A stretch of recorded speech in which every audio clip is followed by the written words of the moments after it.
Le saxophone.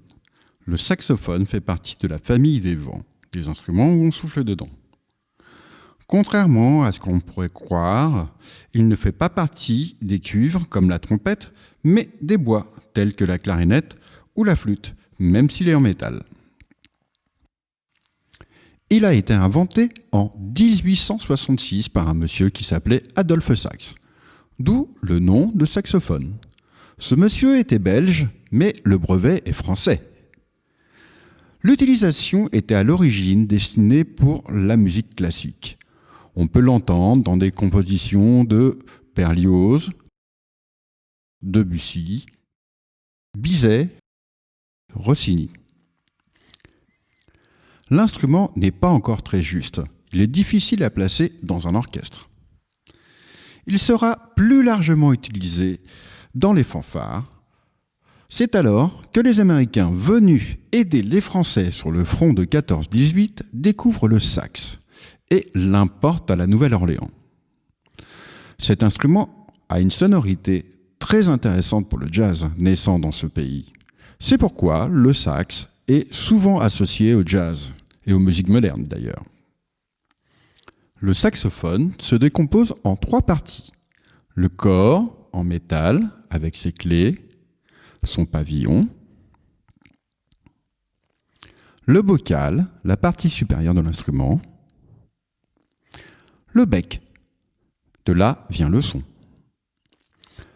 L'utilisation du bec le classe dans la famille des bois, comme la clarinette ou le hautbois. Il y a différentes sortes de becs, du jazz, du classique, suivant l'utilisation qu'on va en faire. Ce bec peut être en plastique, en bois, divers métaux, ce qui lui donne une sonorité différente suivant le matériau utilisé. Pour le son, nous placerons sur ce bec une hanche. C'est un petit morceau de roseau, du bois, qui vibre quand nous soufflons dans le bec. La famille des saxophones, du plus aigu au plus grave. Voici le soprano. Il est généralement droit, comme la clarinette, mais certains fabricants en font des courbés qui ressemblent à l'alto. Écoutons-le.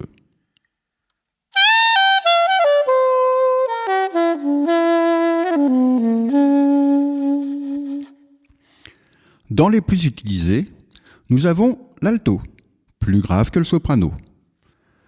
C'est généralement l'instrument qu'on utilise pour l'apprentissage. Assez facile d'émission et suffisamment léger pour qu'un enfant puisse l'utiliser. Écoutons-le.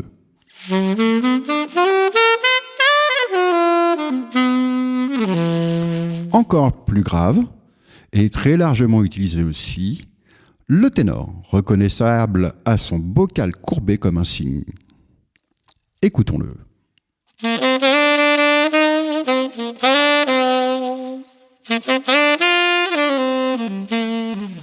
Moins utilisé, plus lourd et plus difficile, le baryton.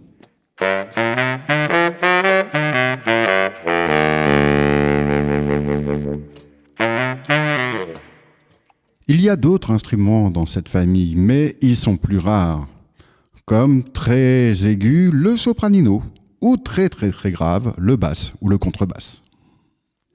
Je vous propose maintenant de faire connaissance avec quelques saxophonistes qui ont marqué cet instrument, soit dans l'évolution technique ou l'esthétique.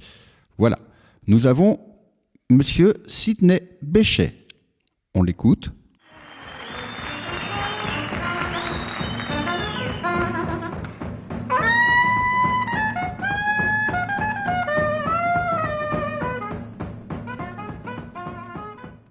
Nous avons Monsieur Charlie Parker, aussi l'inventeur du bebop dans les années 40.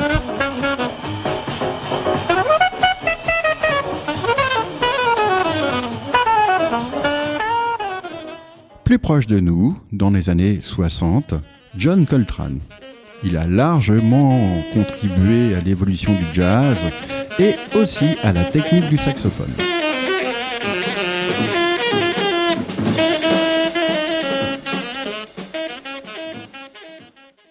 Et pour terminer, maintenant, Monsieur Michael Brecker, il a continué les travaux que John Coltrane avait fait sur le saxophone et développé d'autres techniques très modernes.